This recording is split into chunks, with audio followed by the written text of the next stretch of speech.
Okay, so I think so we'll start. People will keep joining because normally by 9:05, 9:07 this keep adding, and there's no waiting room, so people will directly join. So I welcome you all to the IMA Maharashtra State Medical Legal Cell webinar.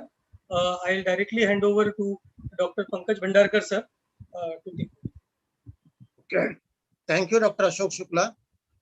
Good evening, friends. Welcome you all on behalf of IMA Maharashtra State. Respected President Dr. Ramakrishna Londe, MMC President Dr. Shivkumar Utture, Dr. Suhas Pingle, President-elect, all my colleagues, Dr. Ashok Shukla and Dinesh Thakre, all the panelists, I welcome you all from IMA Maharashtra State. Friends, as we all are aware, during last few decades, there is a revolution as far as communication technology is concerned, and because of which we can reach any part of the world within the fraction of seconds. Of course, this technology can be used for good purpose, for public awareness, education of people, education of doctors, but this can be misused also. Other thing is, can these laws pertaining to this are applicable to only modern medicine doctors, or they are applicable to other pathy doctors also?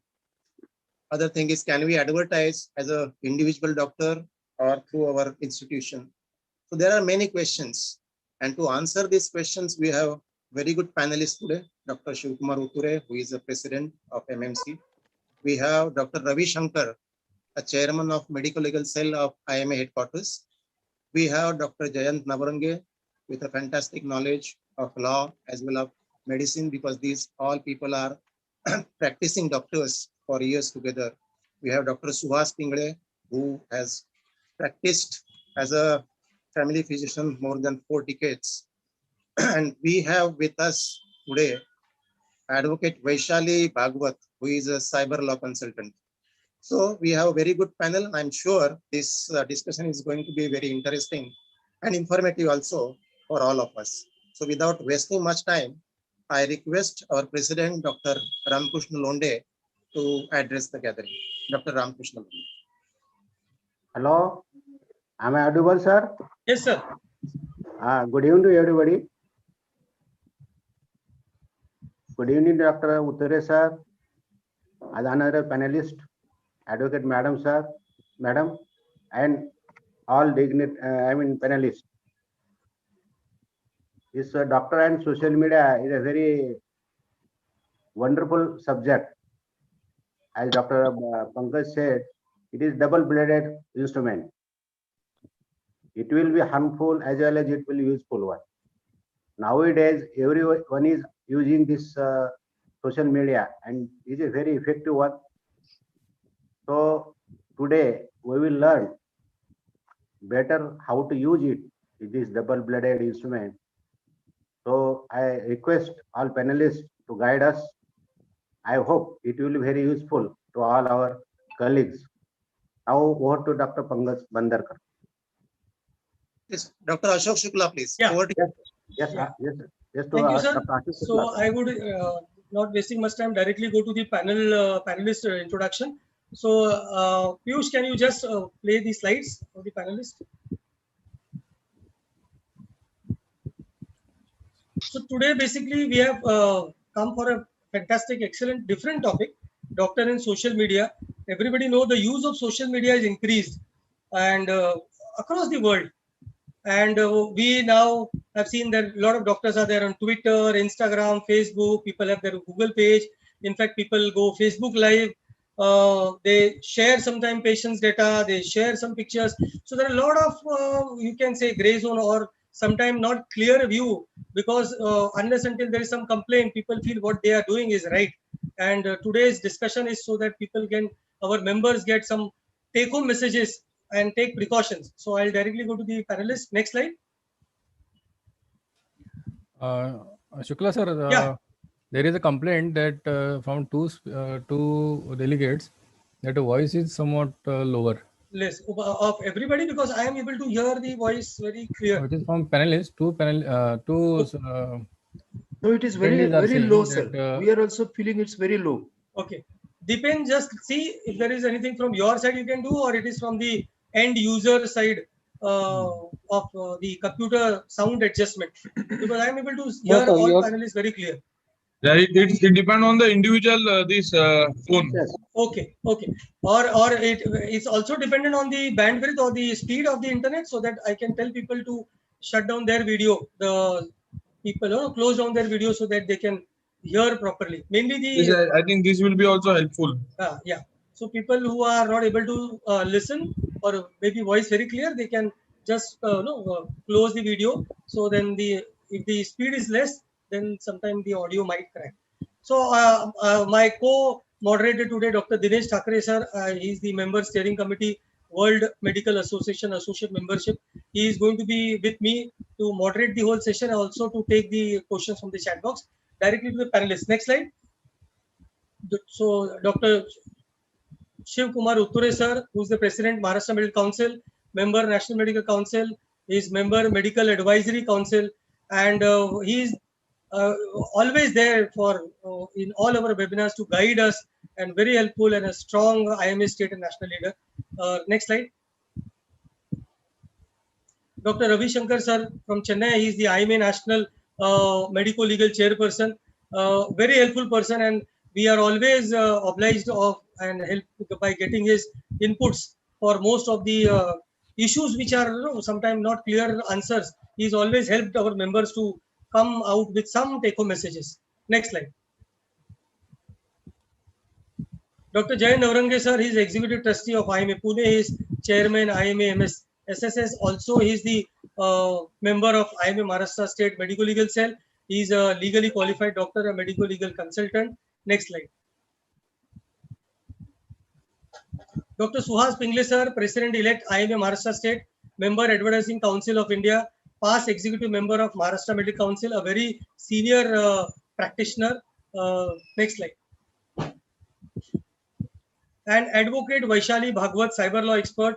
I will like to spend some more seconds because she's a new to the whole members, and she has a vast 22 years experience in litigation and advisory practice in Pune and Mumbai. She's a civil lawyer handling general commercial matters, civil, employment and property dispute with special focus on cyber law and law relating to violence against women and children. She's advisor to several companies and commercial employment matters, including for POS and POSCO. Vaishali is a TCS Shevering Scholar on Cyber Policy and Cyber Defense, and has earned the postgraduate certification from Cranfield University, UK. She is Disha Alumni, which is a prestigious program of British High Commission of Innovative Leadership. She has received n number of awards, with Vocational Excellence Award and the Changemaker Award for her work focusing on women empowerment, which was recognized by Rana Ragini Award and the Woman of Substance Award. She has served as on several boards as independent director at Renshaw India and trustee at the Leela Poonawalla Foundation and Shelter Associates. So we have an eminent panelist. I welcome all the panelists. I think so you can stop this share the screening, because we will be not be having any slides. We'll be directly having a discussion.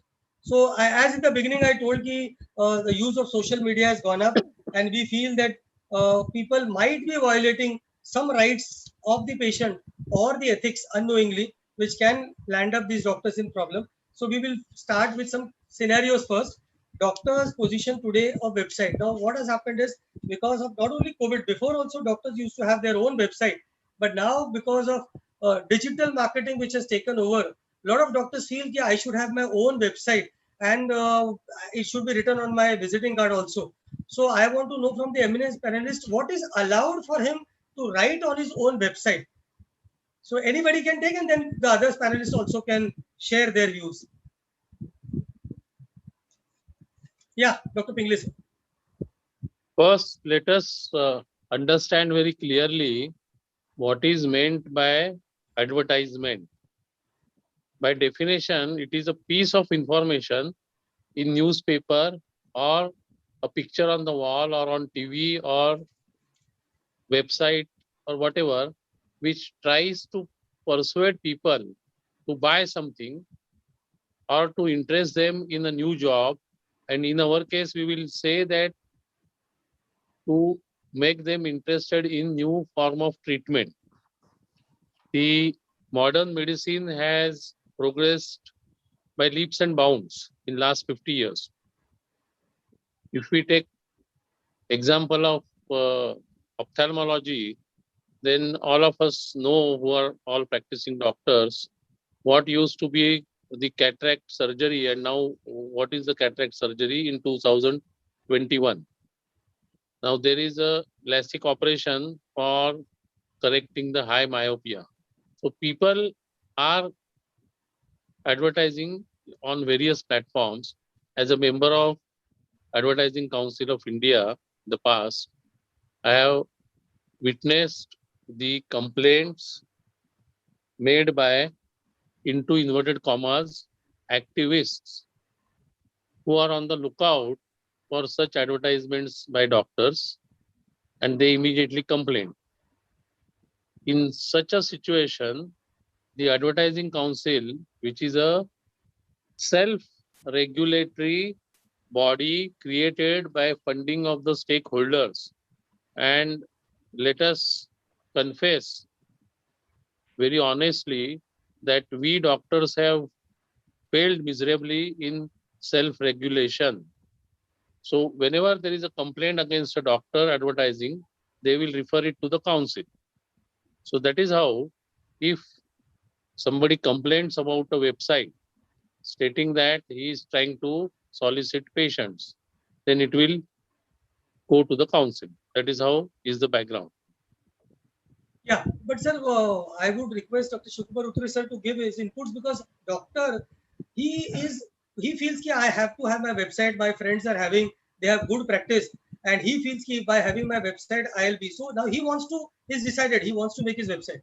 He is only worried that what about the information which I can post on the website, which doesn't make me land up in my problem. Number one is about his qualification, which I'm interested, what all he can write. Number two, of his achievements. For example, he has received some awards or some special training, whether he can add that, because whether it's going to be alluring patients or something, because if those degrees are not well recognized, what I'm indirectly trying to ask.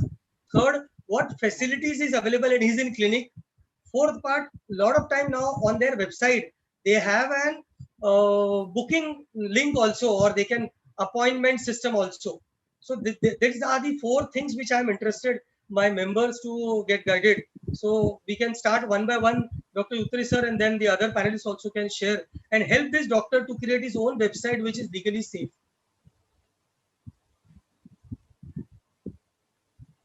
Yeah, hello, good evening, Ashok. And I think what you have to understand today is, though we do not have the MCA anymore and the NMC has come into existence, as far as the rules and regulations are concerned, it is written in the Act that the same rules and regulations which are there in the erstwhile MCI, which were dissolved, those are at present existing till the NMC forms its own rules and regulations. So you have to understand that. So therefore, as far as whatever questions you have asked me, we have to go back to the old MCA rules and regulations, especially the Code of Ethics 2002, which was notified by the MCA at that time. And there were a few amendments after that also, right up to 2016. Amendments were there.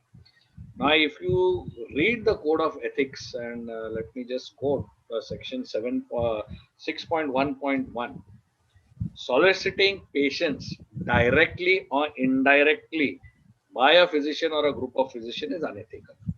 So soliciting, of course, these rules, everything was written before the era of internet and websites and everything. But then it does not specifically say if it is in the newspapers or it is in any other media as such. So obviously, extrapolating this same rules and regulations, it can also mean that even as far as you using your Facebook or your website, your own website or anything that shows that you are soliciting the patient directly or indirectly is unethical. And tremendous powers have been given to the council under these acts, because another one thing I have to read out to you is a section 8.1, which specifically says that offences and professional misconduct do not constitute a complete list of infamous acts which have been noted above. That means the powers have been given to the council to decide what is right and what is wrong. So therefore, even if it is not pinpointed what you can do and what you cannot do, it should not be seen that you are soliciting patients. And when I say soliciting patients, what is allowed and what is not allowed, basically, I feel as far as the council is concerned, even we in the council nowadays, we are thinking in modern terms also. So as far as your name and your qualification, which is registrable in a council. So it has to be under the schedules and it should be registrable. So if you're a specialist, super specialist, you should have these qualifications, which additional qualifications which you have to apply. So those are allowed. Or any specialty that you have done, which again is by any university or any institution which is recognized by that particular council in that area. When I am saying particular council in that area, because you may have gone to some foreign land and you could have done these specifications which are recognizable over there.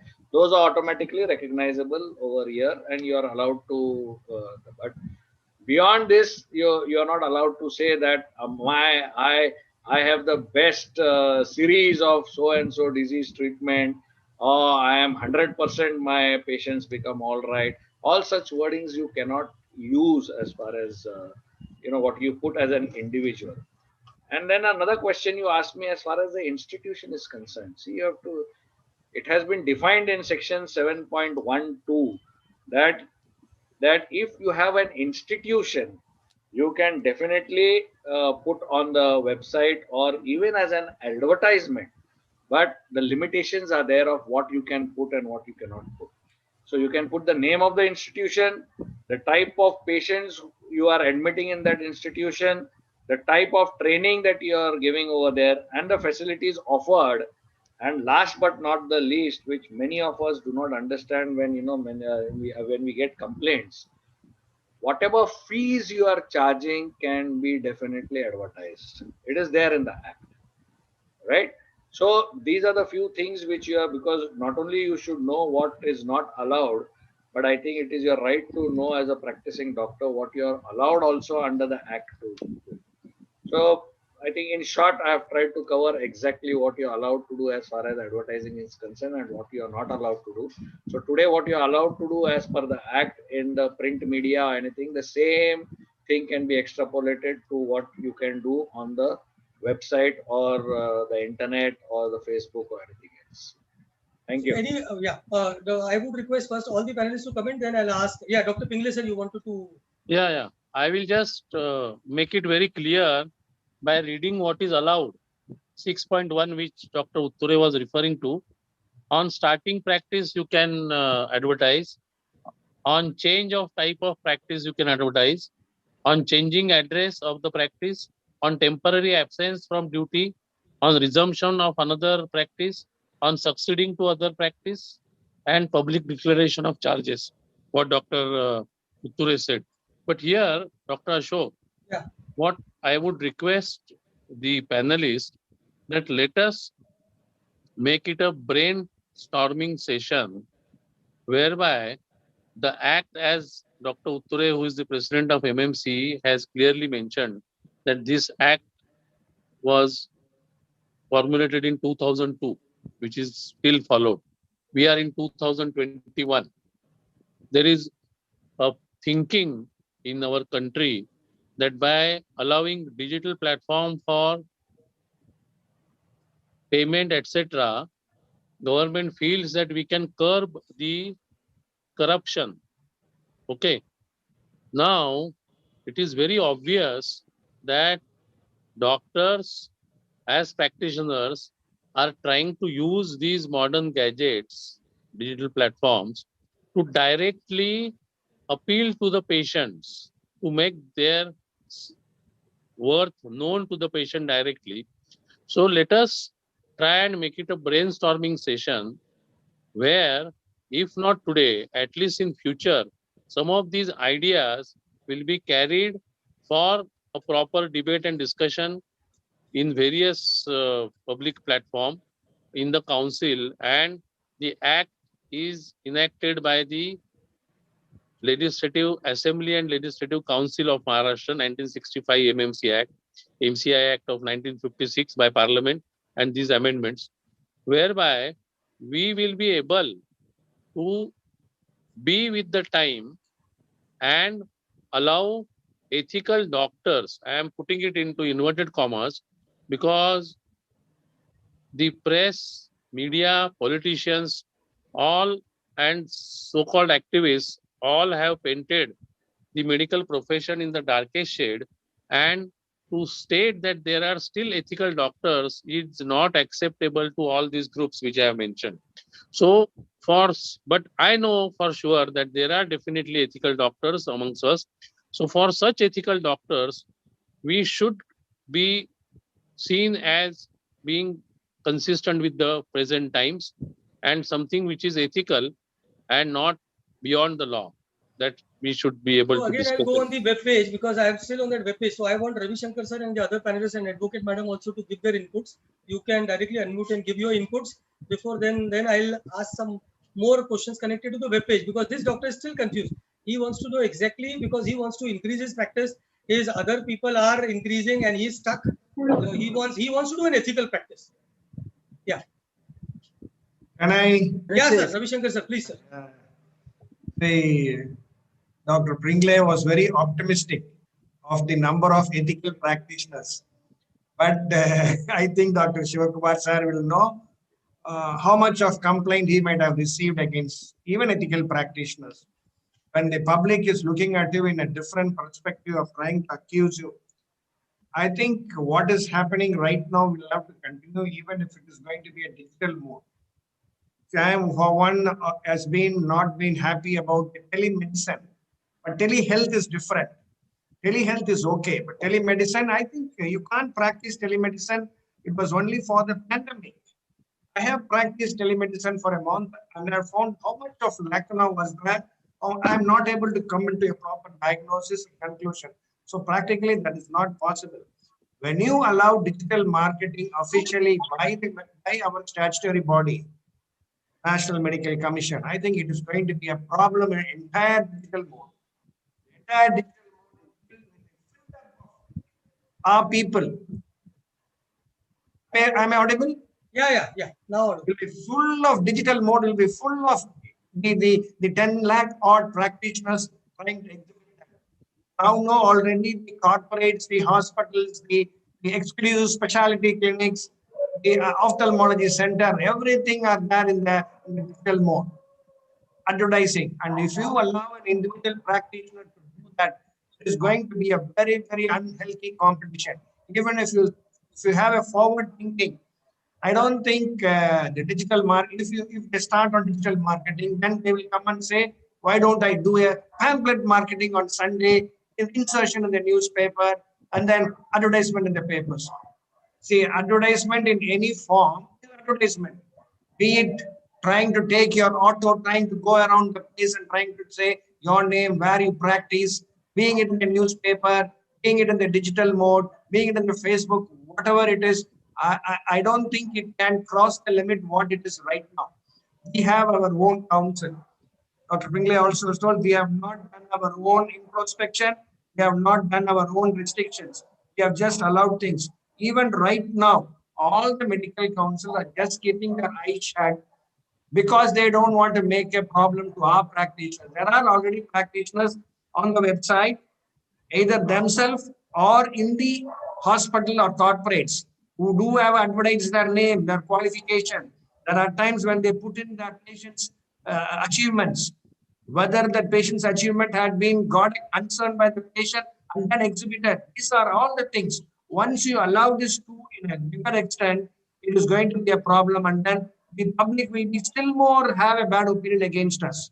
Whatever I think 6 or 7 is there in 611, which allows us to maybe certain things of your achievement in a professional capability with the concern of the patient can be exhibited in the digital mode. You have your newspapers carrying information of such hospital, such specialist, standing along with the patient, giving the photograph. I think Jokumar sir will have to say whether it comes within the law. It actually comes within the law, trying to say that something is new. And most of the time, these are all international patients, trying to catch in the domestic patients. Everything finally lands up soliciting you, which is not allowed 611. Thank Second, you. madam. Vaishali, madam. Thank you. First, let me thank all the office bearers and all the panelists for giving me an opportunity to speak in this very august panel. It's a very interesting topic, and it's going to be, there is going to be a lot of debate even for the days to come as to what really is allowed and what is not allowed, especially for us professionals. And I would like to put this in context that for any profession, why we call it a profession, because we are not into business. And the moment we say we're not into business, advertising and solicitation of work is prohibited. It may be doctors, it may be lawyers, or it may be any profession that claims to be noble. So this has to be, and we cannot forget whatever amendments come later on in legislation or guidelines or medical council guidelines, this basic principle cannot be shunned away. We all operate on a basic ethical principle that we will not solicit work. Now, having said that, what have we all be doing till the internet age, that for the sake of having information, the right information reaches the patients? Even in the physical world, we had signboards. So we had the doctor's name, the degree which he was allowed to write on the signboard, whether it could be at the beginning of a chalk or on his where his OPD is or where his clinic is. That is something that was allowed and is necessary, because otherwise the patients won't know where to find the doctor. Now, what has changed? The medium has changed. The medium now, from the way we live in the real world, perhaps it's only 30% and 70% of the times we are in the virtual world, which means the presence of doctors or any other professionals in the virtual world becomes as necessary as in the real world. And hence, furnishing of information which is adequate for the patients to locate the doctor is something that should not be a part of any debate. And that is what a website should be to begin with. I'm going to build on it, but to begin with, a website which gives information about who the doctor is, where he is located, what kind of practice he does, what are his available timings, which hospitals he's attached to, is something that should not come in anybody's way, because that cannot be considered as form of any solicitation or as advertising. And my panelist before me has referred to the Medical Council regulations, which stand operable even as of today, and 6.1 and 6.1.1 has been very specific on it. But now if we try to analyze how 6.1 or 6.1.1 has been worded, I think the key word, and I would like to utter that word again, is self-aggrandizement. What does it really mean? That I project myself much larger than what I really am. So I try about bragging about my achievements, how many patients I have, how many surgeries I have performed, how busy I am. Or if the doctor tries to project that on a website, then that would come under some form of self-promotion, which may be regulated by the right amount of, or I would say an adequate amount of rules and policies that can be enacted, keeping in mind this new platform. The problem with this platform is we all are like that when it comes on the platform. So if, say, just let's keep this aside that we are doctors or lawyers. As people, the moment we are on social media, we start behaving differently. We are bigger than what we are wealthier than what we are more good looking than what we actually are, and we have achieved more than what we've actually achieved. And it's a race. Irrespective of who you are, you sort of fall in the rut. I'm not saying that is justified. As professionals, we need to be conscious of it, that this is the power of the medium and we cannot get carried away by it, because otherwise we would lose the basic ethos. But now, having said this, on a website, if there is basic information, I'm of the opinion that information relating to, say, the work the doctor has done, the problems he has faced, how he overcame a problem in a difficult case, what are complicated cases that are going around in his field as of now. I don't see any harm in posting that, as long as it is transparent and it is true in nature, and there is no disclosure of private, personal, sensitive information that protects the dignity, respect, and sensitive information of the patient. As long as that is not disclosed, and the information that is published on the website is for the general good. I, as a layman, would like to know what could be the complications of a certain disease.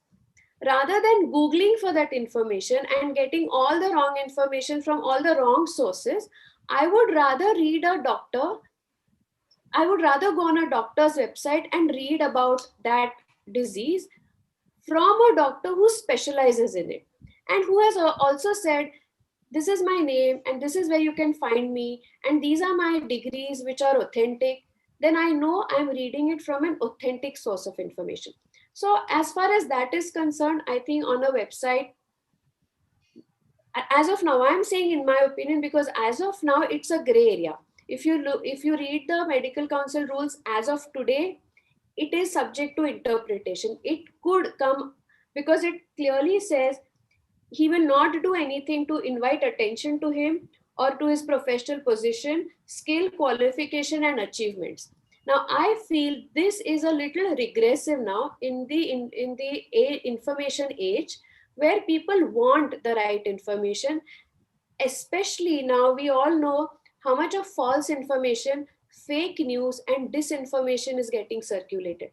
In fact, if we allow doctors to put genuine information which is attributed to their name, so it is not anonymous information which is authentic, attributable, and someone who's taking responsibility for that information, that should be welcome, because that is for a general public good. Now, again, having said this is all about what can be directly done. But we also know that though we talk about ethics and etiquettes and professional conduct, we have amongst us, doctors, lawyers, a lot of bad apples too, who would resort to usage of website to indirectly solicit, say, work or patients, or direct traffic to their website. I think such practices should be denounced very clearly in the rules and regulations that would shape up. For example, using search engine optimization to direct traffic to the website, or using, search engine optimization words which violate law or which violate IMC principles of soliciting work. I mean, I'll just give you an example of how meta tagging works. For example, if I have a business of a clothes line and I'm trying to make it popular, and I want people who otherwise would go to a competitor's label for buying clothes, in my search engine optimization, I will put all the hashtag words that are applicable to my competitor. So even if somebody is looking for my competitor, they also get directed to my website, or at least my website comes up in the search. Such practices which are done at the back end, so you will never come to know about it upfront, but there could be guidelines which prohibits doctors to do sort of surrogate advertising or advertising in bad faith. But I think, again, coming back to how much information is adequate, we can have a proper framework, rules and regulations, but asking doctors not to put information at all in the current age is not only not correct, but I think it's also impossible. I mean, the moment you say you don't do it on website, but it could come in any other form. It could come as a Facebook post or a Twitter tweet, and in any other form.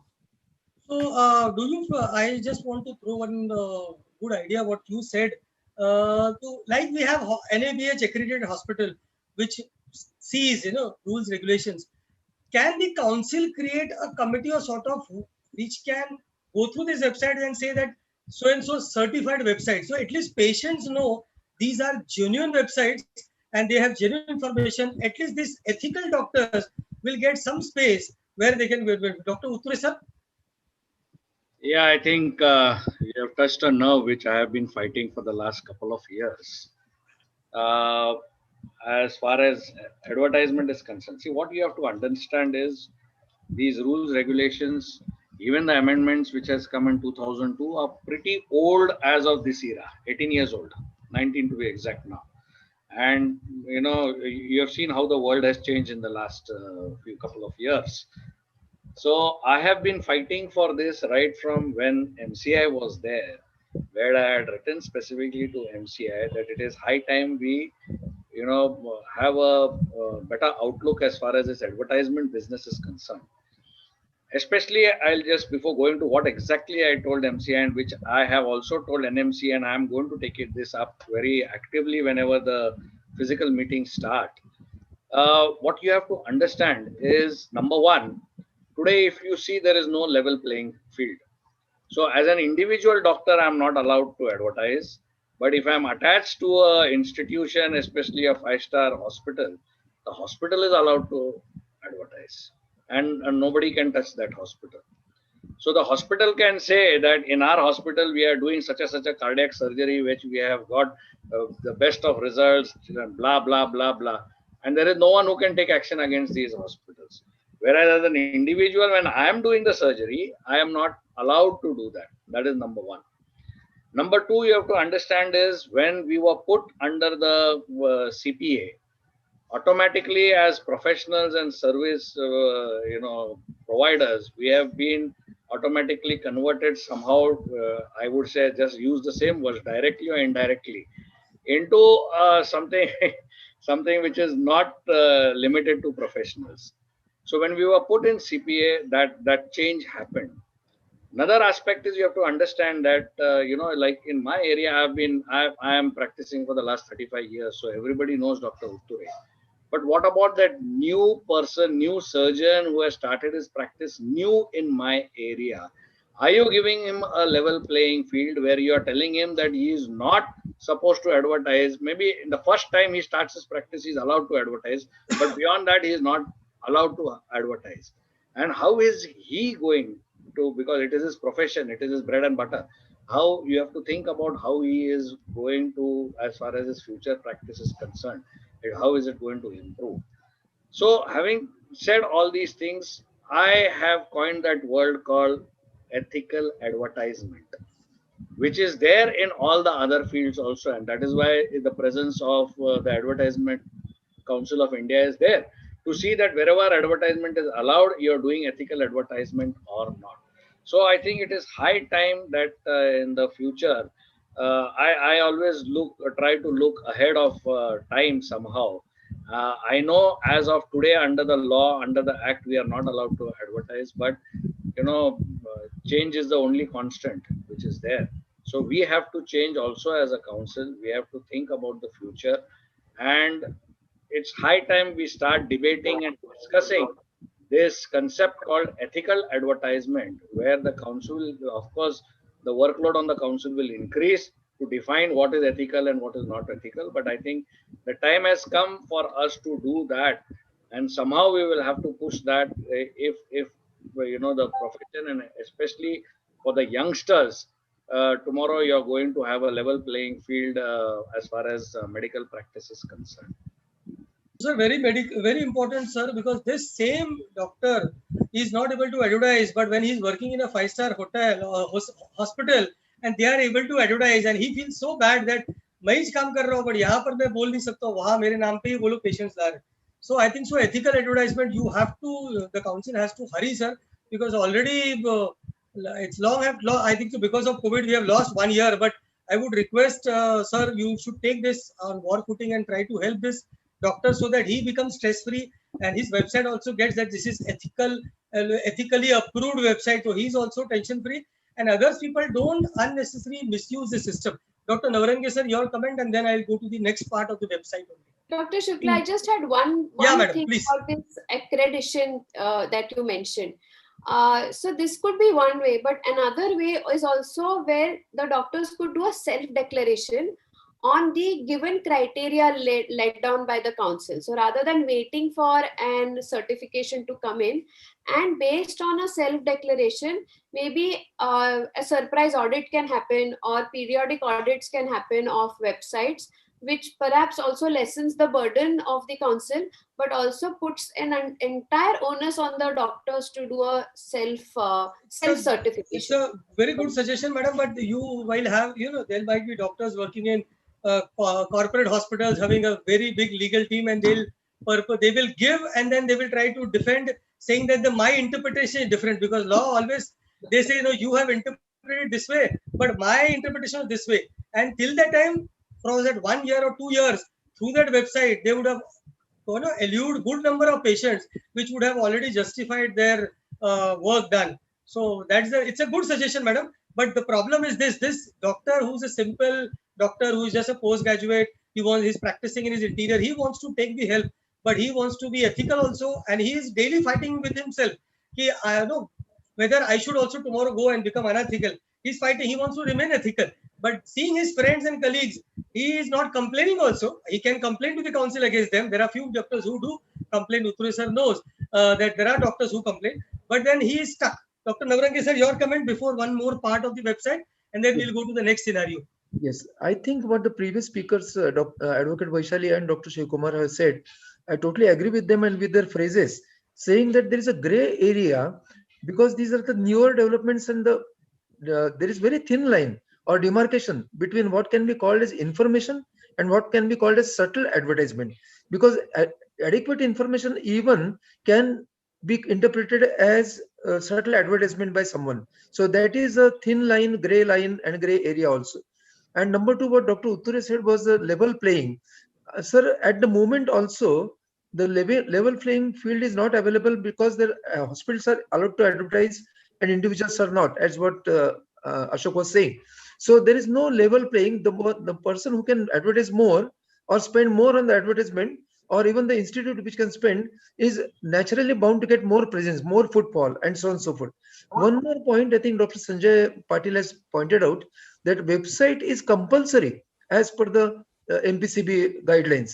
So you have to put your website and give your account of all the biomedical waste disposal you are doing. So website cannot be avoided. And number two, that website, I have got one solution, if can be thought in broader perspective. Medical Council comes out with its own prototype of website, that they create the specific amount of space, and they will say that 1, 2, 3, 4, as what madam was saying, that name and the specialty and the exact address, the timings and the weekdays on which they are working, and how to approach. So with these, I think if something like that, a prototype can be formulated by the Medical Council, all doctors can be asked to put their content on that particular website, and there will be a good amount of uniformity. And very good suggestions. Secondly, right now, so many major consultants, I mean, so most of the top consultants have their own websites right now. All the hospitals are having their websites with all obvious, blatant advertisements. What actions are being done? So I think medical councils are flooded with so many other things. They're flooded with so many routine complaints also. How much time they can have, or is there a separate team to look after what the various advertisements are there? Because just by saying that because there is no complaint, we are not taking action, is not going to serve the purpose. It has to be a suo moto inquiry and suo moto actions. At least 1 or 2, something like आपण म्हणतो ना शेतावरनं भाताची परीक्षा, तसं you have to do some sampling, and if there is a blatant advertisement, there action should be taken against them. So with these, I think these are my introductory. Two good suggestions, sir. One was a prototype, which is excellent. If there is a prototype which has a limitations, and people can follow those, and they know that they are ethically going around with the exact what rules are. Second, what you said was a very good suggestion, that if the council tomorrow suo moto take action at random, maybe the digital team searches, like the corporates or other people have their own digital team. For example, if today I add a big person's name on anywhere, like Amitabh Bachchan or somebody, he has a team. They will track and they will send a letter to me. Dr. Ashok Shukla, you use Amitabh Bachchan's name. Now it's a brand, and now you have to pay royalty. Why? How come you have used? They get to give a legal notice. So if MMC tomorrow finds there are some and they send some notices, I think so. lot of doctors will start following the rules and they will at least, that's a good suggestion. Let's see the council. It's fine. One more additional thing I yeah. forgot is that the blog part of every website, that should be prohibited. Yeah, because that was my second part of the website question. Is that there is a lot of advertisement going on in that I did this and that, boasting the things, and similarly there can be adverse remarks unnecessarily by so many others. So from both of these points of view, I think the blog. There are two things which I'll ask to the panelists on the website. After that, Dr. Dinesh Thakre will take over with the next scenario. So there are two things. One, if a doctor has done a rare surgery of a patient and he wants to post the picture on his website, and it's very much interested that he will be having some link where in Google so that people get directed to his website, and he is posing with that specimen or something, or maybe with the patient eyes covered, identity not revealed, or maybe only with the specimen by which you can't come to know who the patient is, whether he still should take a legal written consent of the patient, number one. If he doesn't, whether he is infringing the patient's privacy, even if the patient eyes are closed or his identity is not revealed. And second part was about the blog, whether this blog has a paid version where there are people who have never visited to their doctor, purposely are paid. They go on that blog and they praise their doctor, immensely excellent, like I have never seen this doctor, sort of like a surrogate marketing or advertisement. So these two, I want the panelists to guide this doctor or how to stop this. And the first part was about the consent, whether if I am displaying the photo of a patient where his identity is not revealed, or an organ of maybe a big tumor mass I have removed, and I'm standing with the tumor mass and I have a picture. I have not revealed the name of the patient, but whether that tomorrow the patient suddenly realizes, अरे 10 दिन पहले तो मेरा ही operation हुआ था, मेरा ही गांठ है, सर तो खड़े होके फोटो निकाले, he has not taken consent, whether he can take action against the doctor saying that you are displaying, and because I was with my relative standing there, so now my relative knows that I am in the picture, so I feel my privacy has been infringed. These two things, and then we'll go to the next scenario. Anybody of the panelists? Right. Yeah, what you said is specifically mentioned. If you see in the Code of Ethics 7.17, it has been written over there that as far as you're publishing in any journal is concerned, or in your talks or anything, you can do that as long as the identity of that patient directly or indirectly is not revealed. So you're allowed to do that. But by any chance, if the identity of the patient is revealed in this, you are supposed to take a consent from this patient. It's always better to take a written consent from them that they allow you to use. Suppose, for instance, you have done some facial surgery or something. Obviously, you cannot keep the face, blocked as far as that is concerned. So in such circumstances, you must take the consent of that patient. That is written. And as far as on your website is concerned, or even for that matter in the print media, only what you are allowed to do is if it is for public education, and when you say public education, obviously it falls under the ambit of, say, sanitation. It falls in the ambit of, like, now we are under the COVID. So if you are an expert on that, you want to give some information as far as COVID is concerned, maybe the treatment or the vaccine. So if it is meant for public information on education, you are allowed to do that. Beyond that, you are not allowed. So what you are saying, posing with that mask in your hand and etc., etc. But we see, sir, in newspapers, a lot of time the articles where they are posing and they say 7 kg tumor removed or 10 kg tumor removed, and it's in the newspaper. It is not in the closed medical group also. In the newspaper. And we know that article indirectly wouldn't be, that is not the largest mass ever removed in the world. There would be similar. So indirectly a surrogate marketing, because he wants to tell the patients that I am capable of removing this big mass. That is not allowed as of now under the law. Under the Act, it is not allowed as of now. So I have told you specifically where you are allowed to do it and where you are supposed to take a consent of the patient. These are very specific, which is written down in the Code of Ethics. And about that blog, if somebody can help us, because a lot of time on these websites, you go anywhere, there are ratings. You go to Just Dial, there are ratings to doctors. We feel so bad that patients are rating the doctors. So IPL जैसा ये कितना वाला है ratings, and they say good, and then the other patients are attracted because this doctor has a better rating, and then you go there and there are 5-star rating, 4-star rating. So whether council can take some action or some stringent, because it's not good, sir. It's whatever is happening is not good, and it's happening from long time, and there is some time we have to break this and stop this. People giving you marks. You know, I can understand the council telling that this doctor has done good work or good research paper, but patients are used for marketing, and it's a surrogate marketing because of which the other doctors are feeling bad. So any comment from that? This is how Ashok, Yeah, Ravi Shankar sir, please sir. this is how Practo got into problem. Yes. Practo's problem was trying to rate the doctors. There was something that happened in our state also way back when I was a state secretary. One of the TV channels was trying to rate and believe it, take it within this whole group. Even the famous Dr. Shanta had a problem with the medical council inviting her, and even our diabetologist, Dr. Mogat, had a problem. I don't think this is allowed, and that is why the digital marketing should be clearly defined. What Dr. Uttre sir said was trying to look into the future generation, trying to help them, having been in the council, that you need to have a level playing field, not like the Ahmedabad spindle track where Indians get a better chance there. He wanted to have a level playing field, but there, when it's going to be a level playing field, the blog is definitely going to attract what you said, the patients that rating. Google does it, Practo does it, and they all had problem. So it can't be done.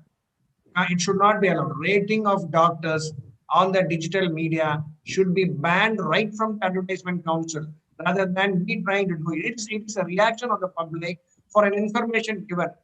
James said it is whether information or advertisement.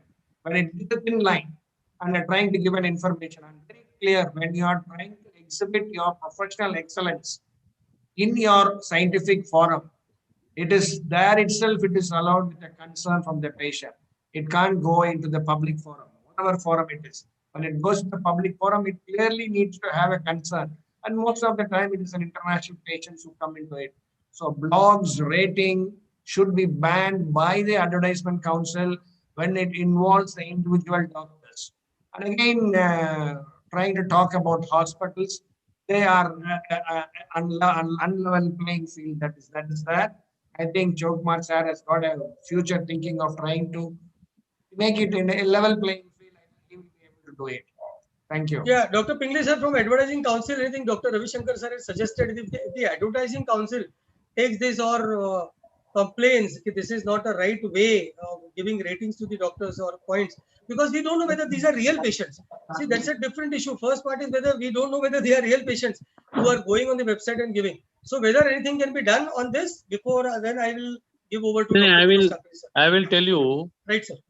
ASCI, which is a self-regulatory body, as I said, has laid down certain code of conduct.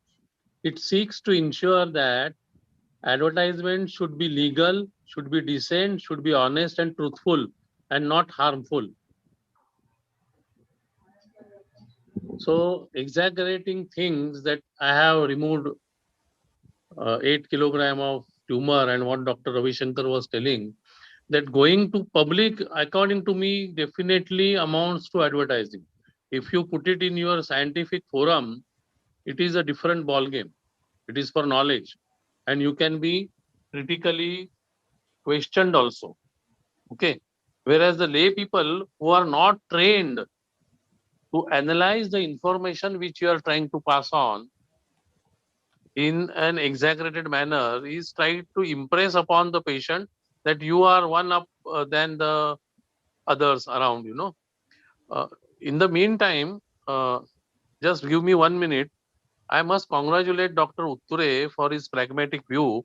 And I will just mention one thing, that in 1999, when the MMC elections were by a corrupt method, that was postal ballot, we doctors, under the name of ethical Doctors for Ethical Forum, we were in the court of law, High Court. We went to Supreme Court also afterwards, and we could get the results declared as null and void And then after a long battle of 10 years, the postal ballot was corrected to be a physical ballot.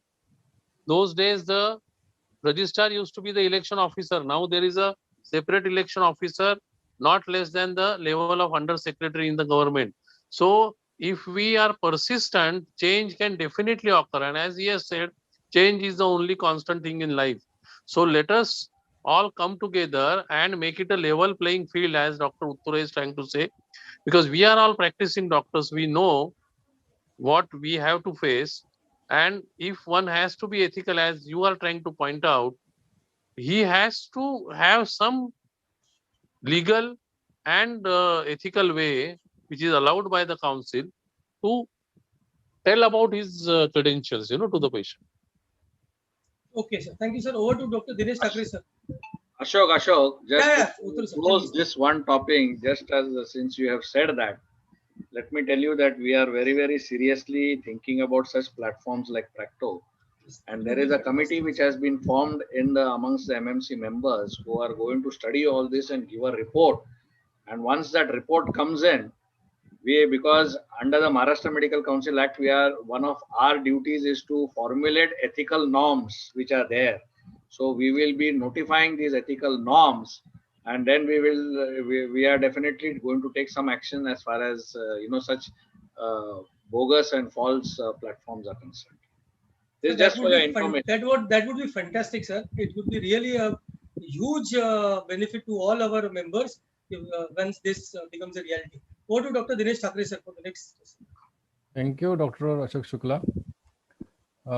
We had a very good discussion, and I am happy that thoughts of Dr. Utture sir today they came to know to all the delegates, because he is fighting for this cause, especially the old age advertising and old age type of rules and regulation of MCI.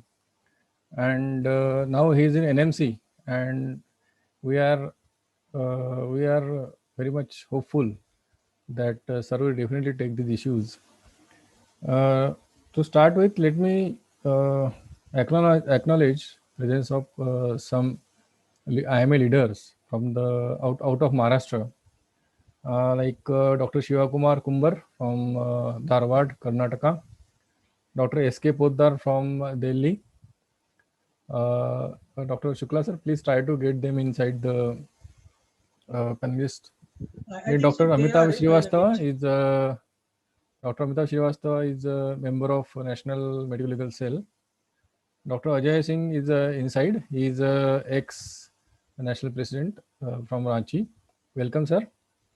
Then Dr. Faryad Mohammed from Bhilwara, Rajasthan. He is a very active person for in-service doctors. Then Dr. Vijay Kumar from, I think he's secretary of IMA KGF. And one medical student leader has also joined. His name is Venkatesh Karthikeyan. I welcome you all. Now the topic was going on, and Dr. Shukla has stopped. I have some questions from the delegates and otherwise also. So I will take it one by one. This question is for Dr. Utture sir. Some doctors running a specialist hospital and approaching other doctors for referrals, explaining the available panel of doctors and available facilities in that hospital, etc. Is this legal? This is question from Dr. Vijay Kumar. Sorry, please unmute. Yeah, I'll even if it's a repetition, I will again reiterate that it's one sentence. It has been specifically written that soliciting patients directly or indirectly under any garb is not allowed. So if you have basically you have your PRs who are roaming about everywhere talking about your institution or your practice or you as an individual, where it is written down in black and white that it is not allowed at all. And especially if there is a dichotomy where there is splitting of fees, that has also been mentioned. Just because you refer a patient to me, so you are entitled to so much percentage of the fee. That also has been written in black and white. That also is taken as unethical, and you can be hauled up in front of the council. Right, sir. You said it right that soliciting patients directly or indirectly. But when the same thing is done under the banner of hospital, then what is the answer? And what are their views that regarding that hospitals should come also should come under the MCI rules and regulations? Just 1 or 2 sentences. Yeah, we are fighting for that also. We are in the court of law where we had taken action. We used to proactively take action against the hospitals and institutions also. And many hospitals have now reverted for whatever they used to do in the past. But one of the institution has gone to court, and we hope we get a positive response from the honorable judges, where we are fighting for even these all health institutions, directly or indirectly, whichever cater to health, should come under the council, because as of today, there is no authority which can control such elements, like how we have a council for registered medical practitioners. Plus, we are also, in the process of trying to get an amendment in the Maharashtra Medical Council Act also, where we are saying that any entity which caters to health should come under the council. So if we are successful in that, then maybe we may be, as I said, we may be getting them under a level playing field as far as our individual doctors are also concerned. So let us hope for the best in the future. Thank you, sir. So delegates, it is in near future that hospitals can also come under MMC regulations, and what we are facing in practice, we may not face later on, because these hospitals, when they will come under the MMC regulations, the whatever high end they are having today under the banner of hospital, and because they have money and because they have good PR system like that, most probably that will come under control of the MMC. Now, next question is from Rajendra Tiwari. Sir, though there are no guidelines for MMC as such, Dr. Tiwari sir, all the guidelines of MCI are applicable through MMC only. I think we have discussed on this that each soliciting patients through Just Dial, legal or illegal, and there are various schemes for bringing more patients. Just 1 or 2 sentences from any panelist on this. Soliciting patients through Just Dial is illegal or illegal, and there are various schemes for bringing more patients. Strictly speaking, sir, I would answer this that that is illegal, because Just Dial is charging different tier systems, that you pay this much and will be referring your name as the first choice. You pay more than 2 lakhs, your name will be promoted as the first choice, irrespective of the area, like this. So these are straight way soliciting the patients, not only indirectly, it is directly also. So that is banned actually. And you are paying for it. You are paying for that, yes. Yeah, so it is advertisement. The paid advertisement, yes. One more good share from Dr. Rajendra Tiwari. That patients are used to give marks in MRCOG exam. There is one table destined for patient in exam, and the patient therefore can rate to his satisfaction level with the doctor, like that. Means again there is a rating. Any comments? In the exam. That's an examination rating of the. See, you have to basically understand, when the rating is there by the patient, it basically talks about how your communication skills are there with the patient to bring out, aspects which will help you in proper diagnosis of the problem. So the patients are not rating you that you're the best, or you're one of the best, or you're in the top 5 or anything like that. And that information is used by the qualified examiners who will be giving you the marks. So it's not going to go in the public domain. So there is a vast difference between what is there during the MRCOG exam and what we are seeing in these platforms like Practo or Just Dial or whatever it is. Absolutely. Yes. Thank you. We'll close this topic. Just one point I would like to make, because we are all talking of these paid platforms, so Practo or Just Dial, but there is also another mechanism by which ratings happen, and that is Google reviews. And in order to regulate Google would be I mean, something that, yes, the medical council can take it up, because from all angles, platform and regulation of platform entities, we all have been hooting for it for quite some time. And we have the new intermediary guidelines, which have been notified just about 10 days back, which say that if such platforms have a certain number of user base in India, then they will have to follow the Indian law. This is something that can be taken up by medical council, so that even Google reviews will not be made available when it comes to professionals, because that ranking is there. Because And that now is Google not have started calling doctors, and like Practo, they are also planning to start, because now they feel it's a huge business market available. They have a huge database, and through this review system, and they are planning to know the moment you put, your name would be first.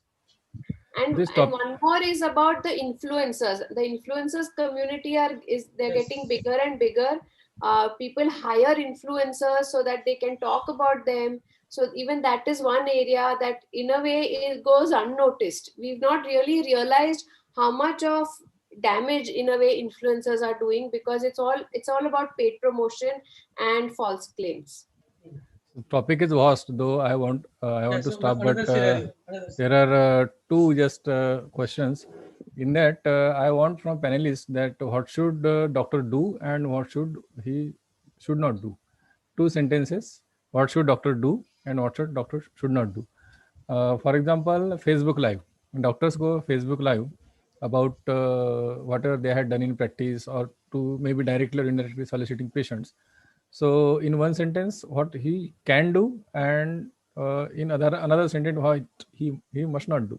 I'll add one line to this. It's a very good line. For why I am telling is that lot of time doctors do Facebook Live of a particular surgery. For example, I am a robotic surgeon.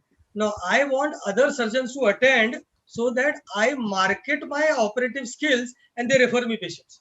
Whether this also would be taken. All attendees are doctors. They are doctors who are family physicians or consultants who are not operating.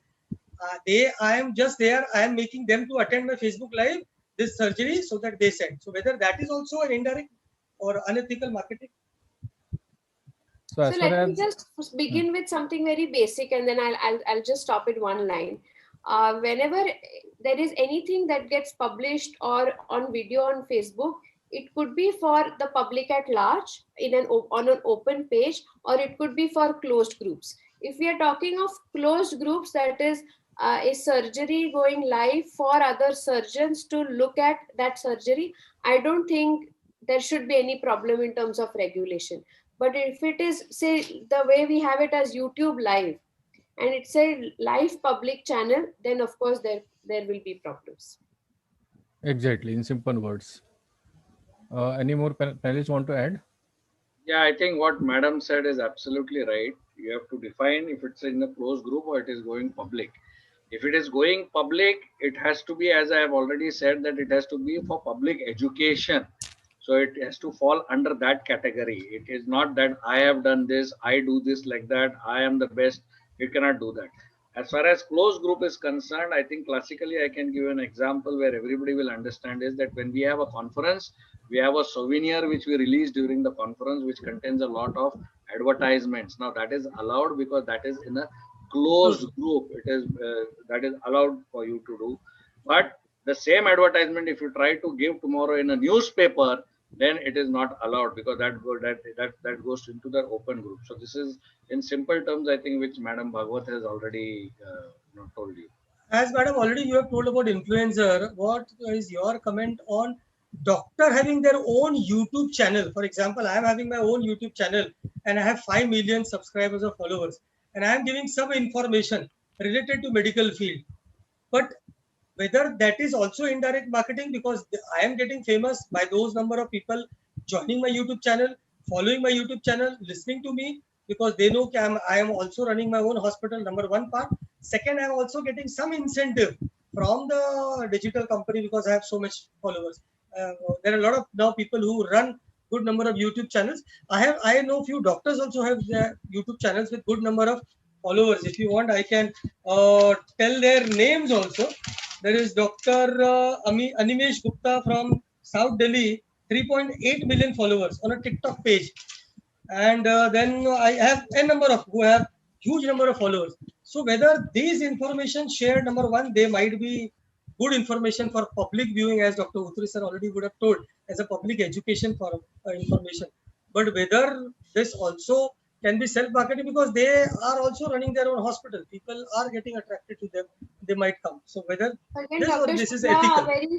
I'm giving you a very small and a simple answer because it is a slippery slope. So whatever is applicable to websites, whatever is applicable to apps, whatever is applicable to any digital medium presence is applicable to YouTube.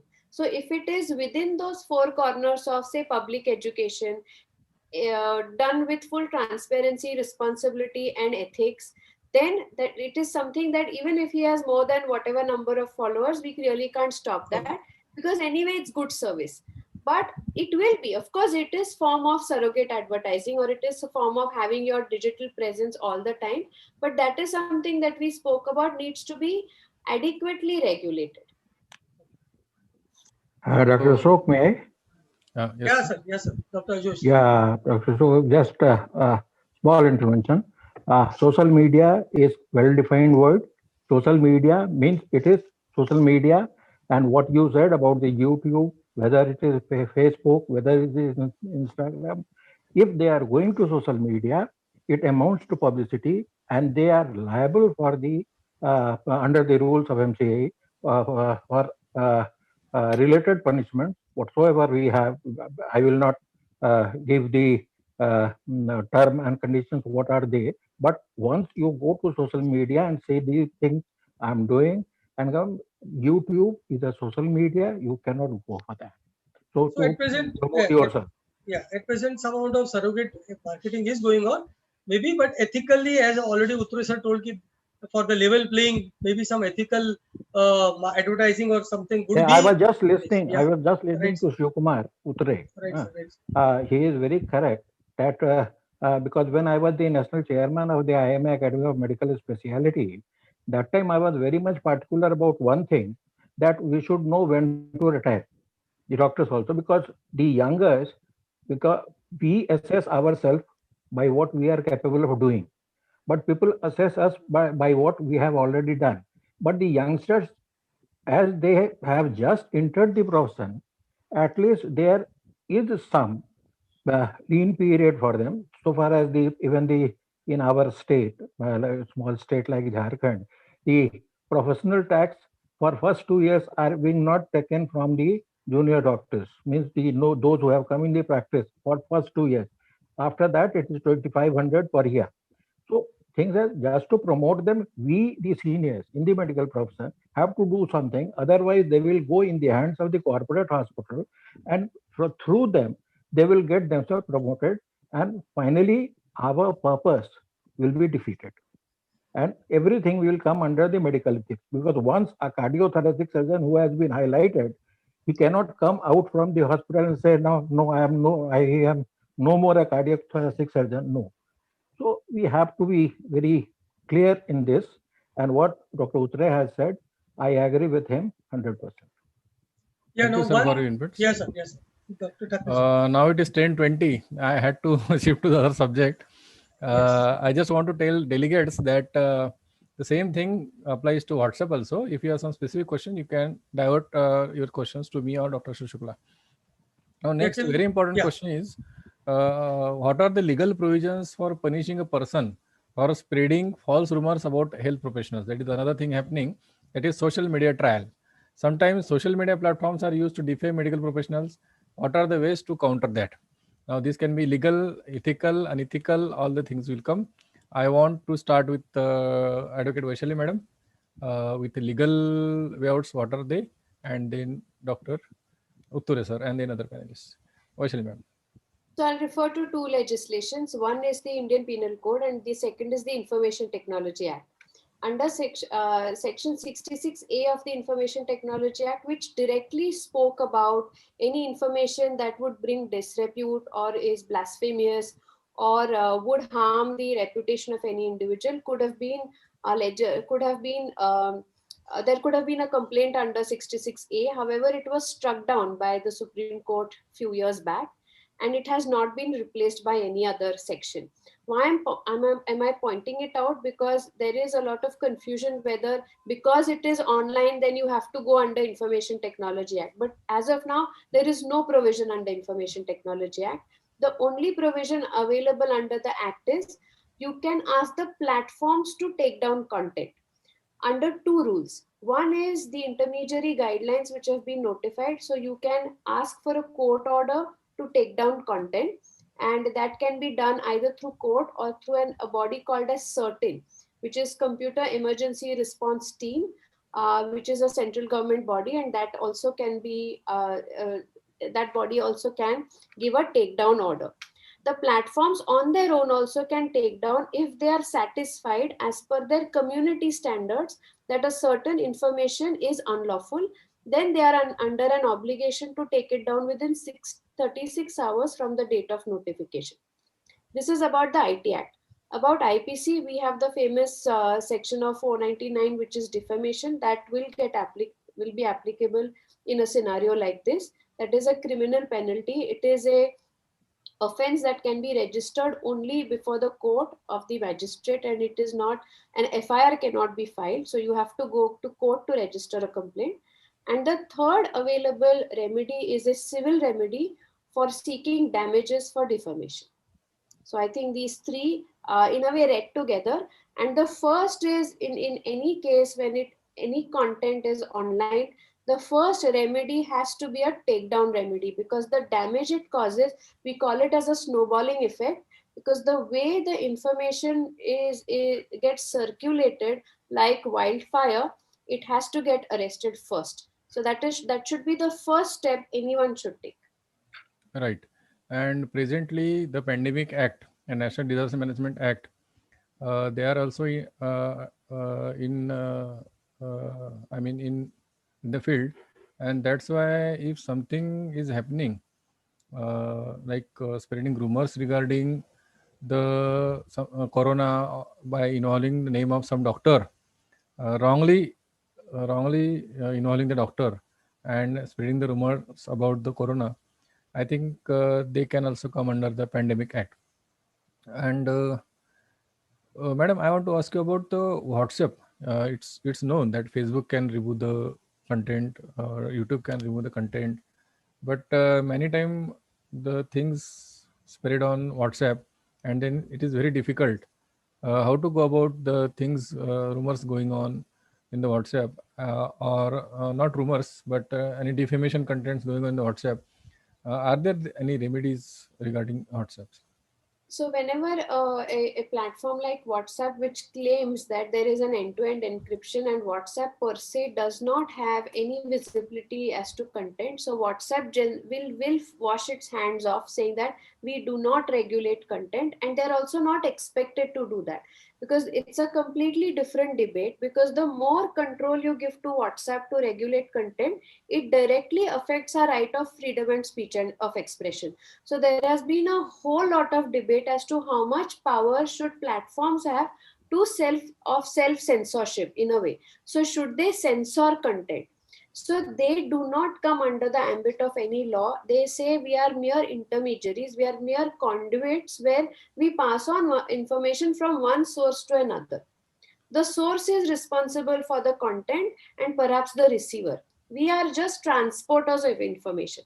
So as long as WhatsApp is concerned, there is hardly any regulation. It's only the intermediary guidelines, which are very specific for takedown, which do not get applicable to a platform like WhatsApp. Now, what can be done? So let's say, in fact, in one of the cases, we had a sexual harassment case in a closed group, which went as a POSH case. In that case, we had to hold all the people as part of the WhatsApp group liable for the acts which were happening in the group. So that is why in between you would have read news about admin becoming liable. Even that was perhaps an extreme action that was being taken by the police. How can admin be liable for everything that goes on into the group? But my short answer again would be, the people who are part of a group will be responsible for its contents, whether they have originated the content, whether they have forwarded the content, or whether they have participated in the discussion of the content.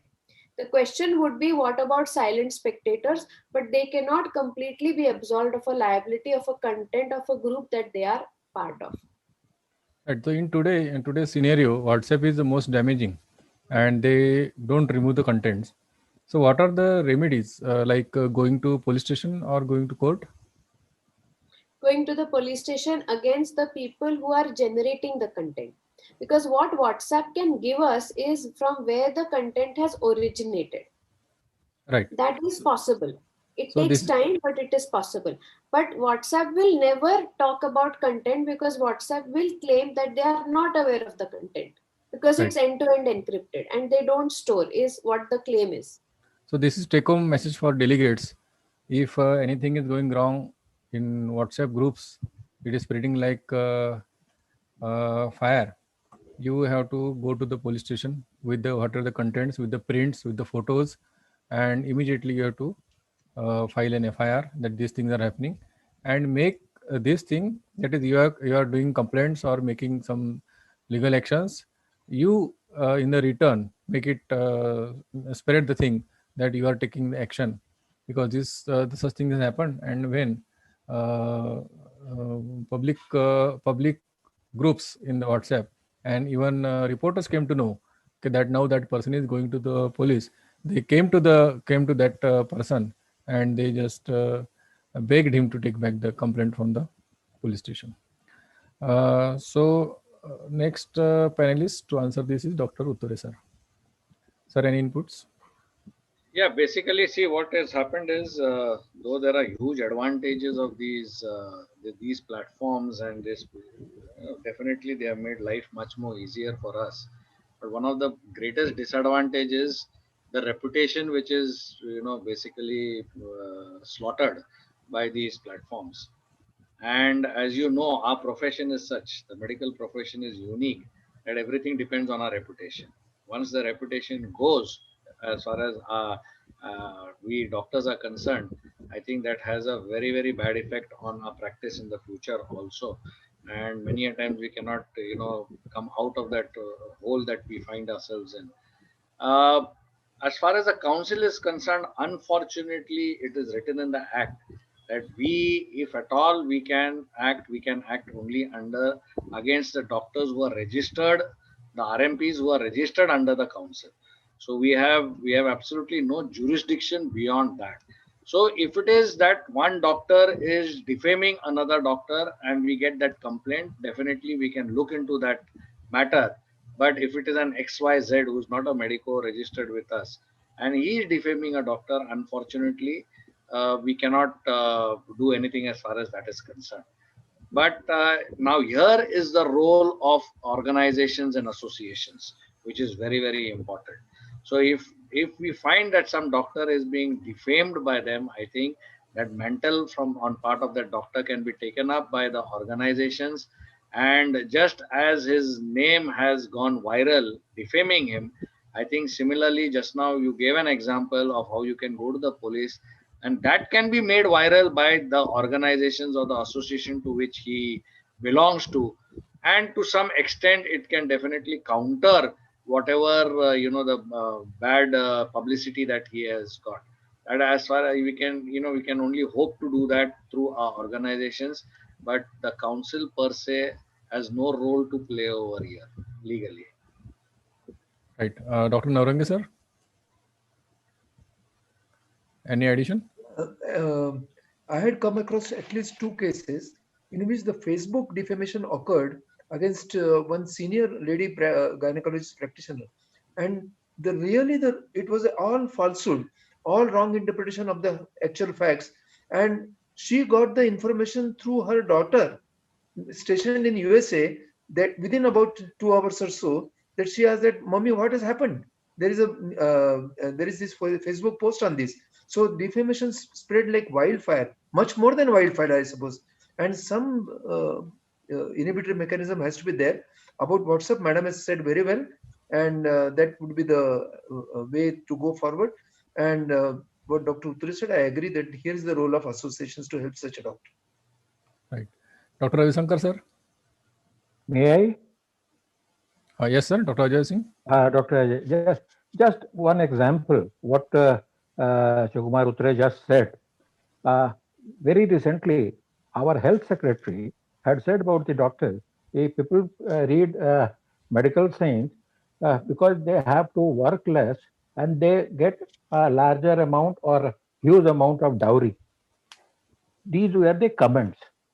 So it was generalized comment, and IMA, right from the national to the state, took it very seriously, and finally we saw to it that that health secretary gets removed. So if we work as an unit and through our association in such cases, I think we get result. In some news cuttings also we have done that, and we have succeeded in getting rid of those biased opinion from the so-called black journalist or damaging journalism. And very recently we got one health secretary removed from his post and has been given to a very different post only because he, on a general comment, he has said like this. So yes, the association has got very effective role if they are really effective. Right. Thank you, sir. I welcome Dr. Sugandhi Iyer and Dr. VK Jain. Dr. VK Jain is the Secretary of Rajasthan IMA. Next is Dr. Ravi Shankar on defamation. Going on in specifically on WhatsApp. Sir, are you there? Dr. Pingre, sir? He's there. He's just yes. Yeah, Dr. Ravi Shankar, sir. Defamation case will have to be filed. See, what the soft target of the medical community, within our community, we just allow people to walk through when they do all these things. When your IMA is strong enough, like what happened with Ajay Singh saying that they could fight and get a secretary removed. I think somebody is trying to put their own. I had been a target in my Ganesh may know me, know certain things. When something is not true, and you are sure what you are, and all these accusations, allegations, unless proved, you have every right to file the defamation case. If the police is not being helpful to you to do the things, and the administrator of the respective group is not cooperative, I think you have the right to go to the court, get things done through the court. This is where I have been right from initially. I've been a little apprehension or pessimistic about allowing the digital platform for taking things forward as it is, unless there is a strong control, unless there. What Shivakumar Utre sir has said, that there is another council has to exist within the council to control the hospital, control the advertisements. I think this is not possible. And in a social media, that there is no control.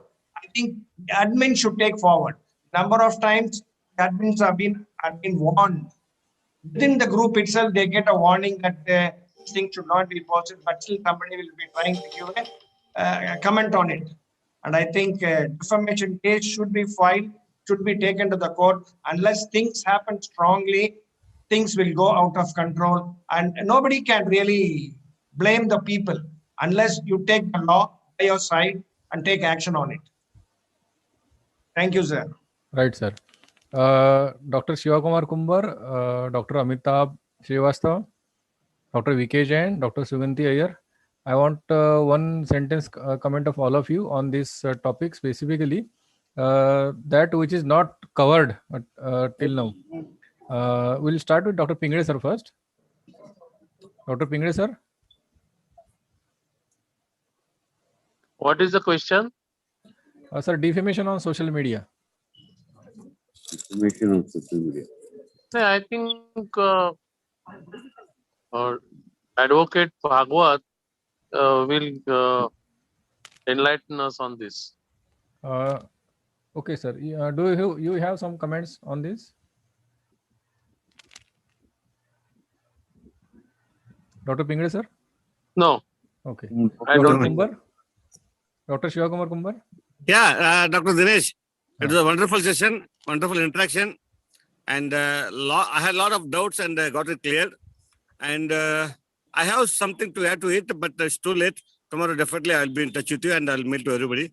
And it's a wonderful session. Okay. Thank you, Dinesh. Anything in one sentence?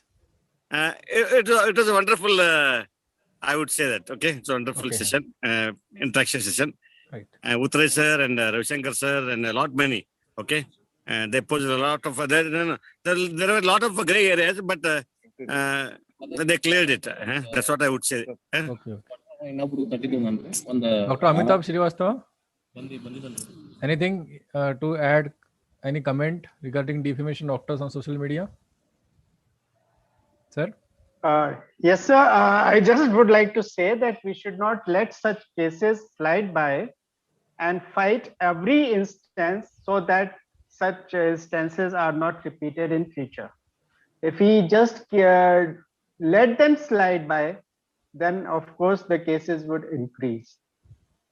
Thank you. Thank you, sir. Dr. Sugandhi Iyer. Any addition, madam? Sir, in 1 minute, I would say that it was a wonderful session. And the most important is there should be some deterrent factor for all these things, because it is on the increase and spoiling somebody's reputation. And probably if one civil suit is filed, it will be a very big deterrent. If there is one criminal case, a criminal action being filed, an FIR being filed, that will be another deterrent factor. And if a notice is also given in any form, whether if the council can do it, that will be a deterrent factor. And any of these factors, if it is put into action, would really bring a lot of deterrence for accusation or defamation of doctors. That is all. Wonderful discussion, lot of learning. Thank you so much, sir. Thank you. Now I will wind up this topic. Just 4 or 5 sentences I will say for delegates, a take-home message that whenever there is a defamation of your colleague or yourself also, if it is YouTube, Facebook, Instagram, you can ask for removing the content within 36 hours, that like Dr. Advocate Vaishali madam said.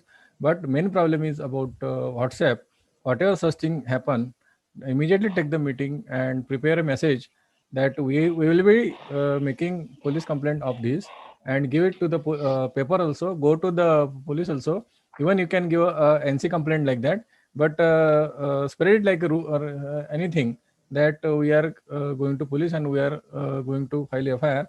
That gives you 2 edges, that rumors get fled away, and whoever has spread that rumor, he gets under tension and he comes to you because he really feels that doctor can do it.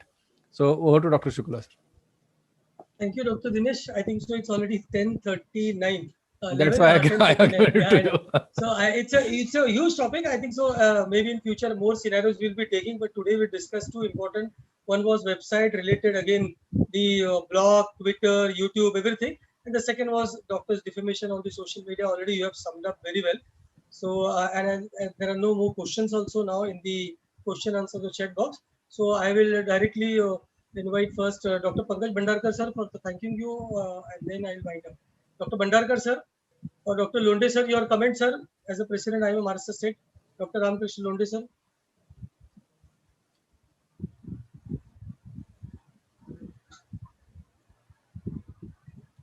I don't think Londe sir. Yeah, so I'll. So I would like to thank the panelists, Dr. Shivkumar Utture sir, Dr. Suhas Pingle sir, Dr. Ravi Shankar sir, Dr. Jayant Navarange sir, Advocate Vaishali Bhagwat madam, for giving us a very crisp and clear cut as much as possible, because there were a lot of gray zones, and most of the gray zones at least we have cleared, and the excellent assurance already Dr. Shivkumar Utture sir has given that we are also coming, we means MMC is also coming with a platform for the doctors, as well as about that ethical guidelines which will be making a level play for both the consultants as well as the hospital. My co-moderator Dr. Dinesh Thakre sir, who was throughout the session and helped us to frame all the questions and the issues which we wanted to discuss. My co-chairperson Dr. Abhay Shapurkar sir, my IMA Maharashtra State President Dr. Ramakrishna Londe sir. Just interference. Just interference. There is a topic for next webinar there in the chat box by Dr. Ashwin Sangvi. Okay. Medical records digitalization. You got the topic. Yes. So yeah, we'll definitely sir take, because it's an important good topic, and also teleconsulting people again want that topic. Already Dr. Utture sir has one taken, but because pandemic is now second phase and So everybody again wants to know, because now they want more and more questions to be answered about teleconsulting, because more problems they are facing. We will discuss with our committee and we'll come out with the topics. Good suggestion, Dr. Rashmikant Sanghvi sir. And also I would like to thank Dr. Ramakrishna Londe sir, IIM Maharashtra State President, Dr. Pankaj Bhandarkar sir, IIM Maharashtra State Secretary, President-elect, already Dr. Suhas Pingle sir, Dr. Hosi sir, a lot of IMA state and national leaders already Dr. Dinesh Thakre sir has mentioned. I thank everyone for coming, participating and guiding us, all our members, to do more medico-legally safe practice by empowering them with their knowledge. Thank you. Jai Maharashtra, Jai IIMA. Thank you very much. Good night. Thank you. Thank you all. Thank you. Bye, Hosi sir. Everyone, and good Bye night. sir. Bye sir. Thank you sir. It was good inputs. It How are you? will, Very informative, very new topic. many good inputs from Advocate Vaishali ma'am. Thank you, ma'am. Yes. Special thanks to her. Yes.